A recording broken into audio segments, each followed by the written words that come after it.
Andun karon nga sa kasan to si Saint Boniface, no? San Bonifacio sa Binicia, pinagalo usa ka obispo o martir. Kini martir, mao kini mga tao nga ni hatag silang kaugalingon isip saksi sa pagtuo. Sama kang dili kan sa Bonifacio, no? Sa unang first Filipino martyr si San Lorenzo Luis Manila. Ganun ng martyr na siya because he gave witness, no, to his faith niya. Dito gi-torture sila sa Hapon kay ignaw siyang patuo. Mingon lagi siya na even if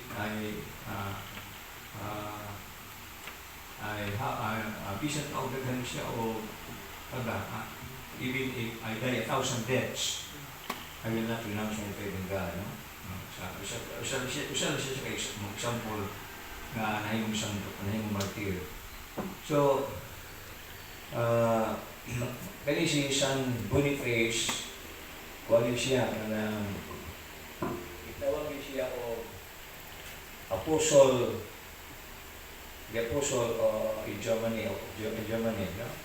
Tungod kay, di man siya taga-Germany, pero adun siya mga nasinati, no? Sa mga lugar, manailan siya sa mga tao, kung itawag siya o apostle Germany. Anyway,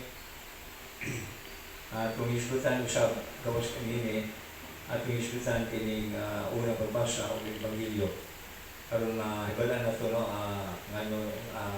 Dili kay Ebanghelyo itong isgutan. Kaya kasagaran mo sa umisa, Ebanghelyo ra ang isgutan sa mga pari ang umisa. Pero kanan ito, isgutan yung tanan, kaya apil man sa pulos Ginoo. Hindi na masabtan kung hindi ka connect sa unang pagbasa, o man ang isgutan sa kaliyot, no? Ginaingon nga, human si San Pablo ibalik sa Jerusalem,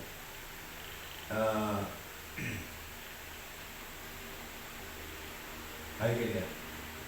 Aron nato masabtan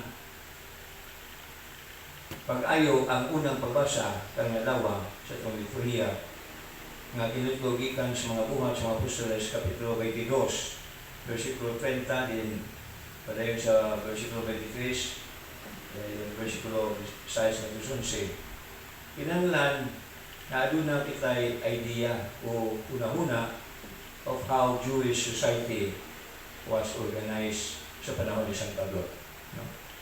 So, human magbuntog o mag-conquered ang Palestine sa mga Romano, ilang gitugutan ang mga Hudiyo to enjoy a certain measure of autonomy by governing themselves through a Supreme Council kanang gitawag o Sanhedrin, Supreme Council, Sanhedrin.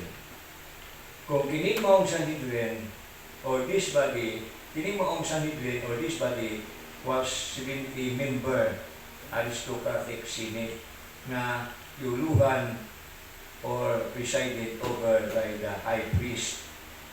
So, kini mo ang Sanhedrin was composed of two main religious parties, ang mga Parisiyo o ang mga Sadusiyo. Kini mga Parisiyo sa kinatibukan sa Palestine, numbered about 6,000 kini sila sa panahon sa Tugin ni Cristo. 6,000. Kini sila mga zealous, no, observers. Kini sila zealous observers sa Mosaic Law. Kung saan ang zealous, masih siya zealous. Siguro masing kamuton o maruguton o matinguhaon na may tanaw sa diksyonaryo. English, Bisaya. So, very anti-Gentile din sila. Great upholders of the oral traditions of the rabbis. Sikto kini sila. Kaayo may tungod sa ceremonial purity. Pero pagbugas mo kapungod sa ilong kaon, etc. And the payment of tithes. Kini pag-hatag.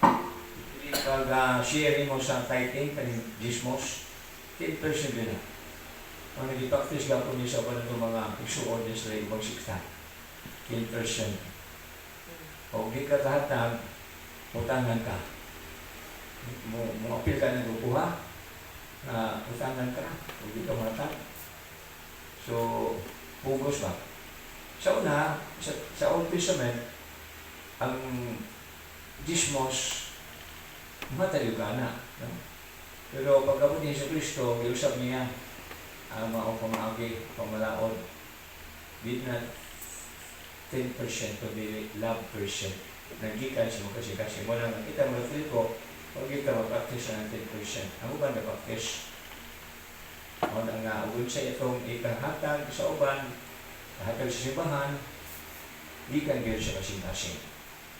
Dili siya on siya gihatag. Kung di kan siya mo. Di ba na, parable of the, itong day, dila sa, tunda sa templo nga day ngalay na byuda, maura byuda iya, nagkamuban, sobra natin. Nihulog na siya, hulog ganan, magtingog ito mga naghihulog kayo, pakikat, tago ba nga, maura yung nagyatag, from byuda, kasing kayo, maura yung iya, may nagyatag. Ikamutan sa Diyos, ikamutan ni Kristo, hindi ka mo siyang kasing-kasing. Kung sa tayo kung magkabahoton, huwag na nakikikan sa mga kasing-kasing.